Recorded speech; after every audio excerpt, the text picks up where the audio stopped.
औज़ुबिल्लाहिमिनश्शैतानिर्रजीम बिस्मिल्लाहिर्रहमानिर्रहीम। मोअज़्ज़ज़ साफ़ी हज़रात, आप सबकी आमद का बहुत बहुत शुक्रिया। आप सबके इल्म में है कि जाफ़र एक्सप्रेस के वाक़े के बाद जब दहशतगर्द उस वाक़े में मारे गए तो उनकी लाशों को जब कोयटा लाया गया तो उसके बाद BYC की जानिब से एक प्रोटेस्ट किया गया और उस प्रोटेस्ट पे कहाँ कहाँ कानून की किस किस तरह खिलाफ वर्जी हुई, इस पर DIG ऑपरेशंस और मैं ख़ुद आज से चंद रोज़ कबल आपको सारी सूरत हाल से आगाह कर चुके हैं। BYC के प्रोटेस्ट के बाद बलूचिस्तान नेशनल पार्टी ने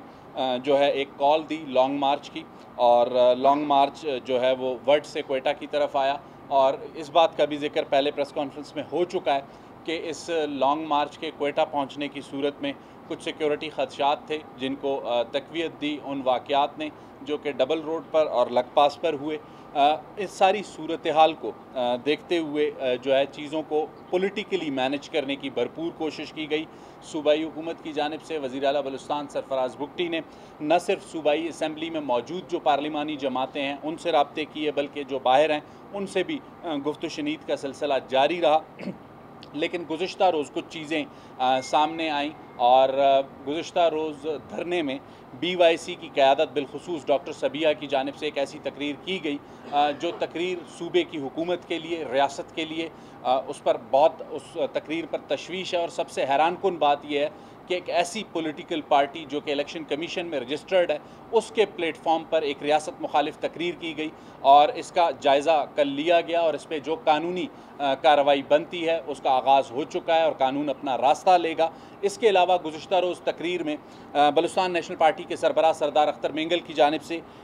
सूबाई हुकूमत के ख़िलाफ़ जो हर्जा सराई की गई उसका जवाब देने का इख्तियार और सलाहियत सूबाई हुकूमत, वज़ीर आला बलूचिस्तान सरफराज बुगटी, उनके कौम के लोग और उनके स्पोक्स पर्सन पूरी तरह रखते हैं। लेकिन वज़ीर आला बलूचिस्तान सरफराज बुगटी की जानिब से पहले रोज़ से ये वाज़ेह हिदायत थी कि इस पॉलिटिकल प्रोसेस के दौरान कोई ऐसी बात ना की जाए जो उसे डीरेल करे या फिर जो उनकी पॉलिटिकल तरबियत है उस पर उसका कोई असर पड़े। तो इसलिए फ़िलहाल ये मौका नहीं है कि उन्हें इस बात का जवाब दिया जाए, लेकिन इसका इख्तियार बलूचिस्तान की हुकूमत, वज़ीर आला बलूचिस्तान बहैसियत तर्जुमान में उनके हम पूरी तरह रखते हैं। लेकिन अब भी हम जिसे कहते हैं वो रिस्ट्रेंट का मुज़ाहरा कर रहे हैं, उन्हें ये जवाब नहीं दे रहे, जिसकी वाज़ेह हिदायत हैं वज़ीर आला बलूचिस्तान सरफराज बुगटी की जानिब से कि उनकी ये पॉलिटिकल तरबियत नहीं है कि बिलो द बेल्ट गुफ्तगू की जाए। इसके अलावा जो मुज़ाकरात का प्रोसेस था बलूचिस्तान नेशनल पार्टी के साथ सरदार अख्तर मेंगल के साथ 2 दौर वज़रा की कमेटी ने किए। इससे अलावा वज़ीर आला बलूचिस्तान सरफराज बुगटी ने डॉक्टर अब्दुल मालिक बलोच,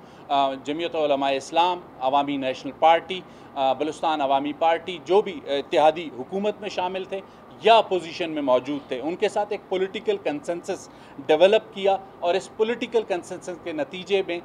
जो वज़रा की मुज़ाकराती कमेटी, जिसे सरदार अख्तर मेंगल अपने दावे में कहते हैं कि बेख्तियार थी, उसे जो इख्तियार दिया, उस इख्तियार के तहत सरदार अख्तर मेंगल के 3 बड़े मुतालबात थे, जिनमें सबसे बड़ा मुतालबा BYC की क़यादत या डॉक्टर महारंग की रिहाई थी, जिस पर सूबाई हुकूमत का मौक़िफ़ वाज़ेह था कि अदालतें अगर उन्हें रिलीफ फराम करती हैं तो सूबाई हुकूमत को कोई एतराज़ नहीं होगा। दूसरा, उनका कोयटा की तरफ मार्च का जो मुतालबा था, सूबाई हुकूमत ने उस पर उनसे डायलॉग किया और डायलॉग के नतीजे में सूबाई हुकूमत ने पॉलिटिकल पार्टीज़ की मशावरत के साथ ये फ़ैसला किया कि शावानी स्टेडियम सरियाब रोड तक उन्हें आने की इजाज़त दी जाएगी, जिसे उन्होंने तस्लीम नहीं किया। वो इस बात पर बज़िद हैं कि उनका धरना रेड जोन में होगा, जिस मुतालबे को तस्लीम करने को हुकूमत तैयार नहीं है। हुकूमत का इस पर वाज़ेह मौक़िफ़ है कि बलूचिस्तान में किसी भी शहरी या सियासी जमात या गुरोह का पुरअमन एहतजाज हक़ है, लेकिन ये एहतजाज किस मकाम पर होगा, कितनी देर के लिए होगा, इसको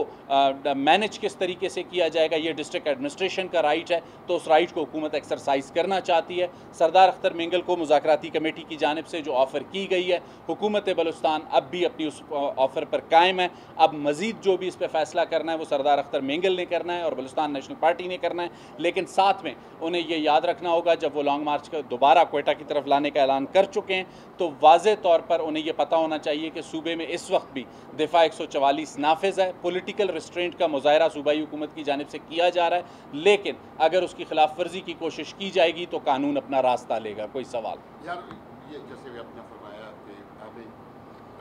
सरिया में उनको इजाज़त दी है शावानी स्टेडियम में, अगर वो 6 मार्च को उन्होंने डेडलाइन दी है कि अब 6 मार्च को लॉन्ग मार्च करेंगे, अगर वो यहाँ पर आते हैं रेड जोन की तरफ, तो हुकूमत क्या एक्शन लेगी उनके खिलाफ? इरफान देखें, हमने उन्हें इजाज़त नहीं दी। पॉलिटिकल डायलॉग के दौरान एक ऑफ़र किया और उस पॉलिटिकल डायलॉग के दौरान उस ऑफ़र को उन्होंने तस्लीम नहीं किया। वो बज़िद हैं कि उनका एहतजाज जो है रेड जोन पर होगा और रेड जोन को यरगमाल बनाने की सिविल सेक्रेटरीट हो, चीफ मिनिस्टर हाउस हो, हाई कोर्ट हो, बलूचिस्तान असम्बली हो, उसकी इजाज़त पहले भी नहीं दी गई, अब भी नहीं दी जाएगी। अच्छा सर, ये बताइए कि आपने अख्तर मेंगल से बातचीत कर लिया, मारंग जेल में है, उससे कोई मुज़ाकरात हुए? मेरी इल्म के मुताबिक अभी तक किसी भी वज़रा की कमेटी ने या हुकूमती सतह पर उनसे कोई डायलॉग नहीं हुआ। शायद साहब ये बता दें, अफगान महाजरीन के हवाले से कितने अफराद गिरफ्तार हुए हैं, क्या फैसला किया गया है, क्योंकि डेडलाइन जो है वो ख़त्म हो गई। अफ़गान महाजरीन के हवाले से वफाकी हुकूमत का, वफाकी काबीना का जो फ़ैसला है उस पर मानवान अमल होगा और इस वक्त गुज़श्ता रोज़ कुछ चीज़ें सामने आ रही थी, कुछ अदालती कार्रवाई का, तो उसको सूबाई हुकूमत देख रही है, लेकिन जो भी फ़ैसला वफाकी हुकूमत का है सूबाई हुकूमत उस पर अमल करेगी। सरनौरों से कौमी शराबंद कोयटा कराची इसको क्लियर कराने के लिए सूबाई हुकूमत क्या इक़दाम? देखें, सूबाई हुकूमत का पहला कोशिश थी कि पॉलिटिकल डायलॉग से इस मसले को हल किया जाए और अब भी वही कोशिश जारी है और उम्मीद है कि पॉलिटिकल डायलॉग से ही ये मसला हल हो, लेकिन इसके लिए फ़्लेक्सिबिलिटी दोनों तरफ को दिखानी होगी। हुकूमत ने अपनी फ़्लेक्सिबिलिटी ज़ाहिर कर दी है, सरदार अख्तर मेंगल को शाहवानी स्टेडियम के लिए ऑफ़र कर दिया, लेकिन अगर वो फ़्लेक्सिबिलिटी के बजाय पॉलिटिकल ज़िद पर कायम रहेंगे तो फिर लाजमी सी बात है हुकूमत के पास भी और ऑप्शंस मौजूद हैं। शाह साहब, ये मुझे बताएं, BYC जो है वैसे रजिस्टर्ड नहीं है, इसको आप क्या समझते हैं कि ये सियासी पार्टी है या समाजी कोई ऐसा वो है, क्या है, इसके खिलाफ आप कानूनी कार्रवाई क्या कर रही है सूबाई हुकूमत? देखिए, ये सवाल हमारे सामने भी मौजूद है और आपके सामने भी मौजूद है कि BYC क्या है, और इस सवाल का जवाब मीडिया को BYC से लेना चाहिए और BYC ख़ुद इसका जवाब बेहतर दे सकती है। हुकूमत इसके मुतालिक कोई फ़िलहाल राय नहीं देगी।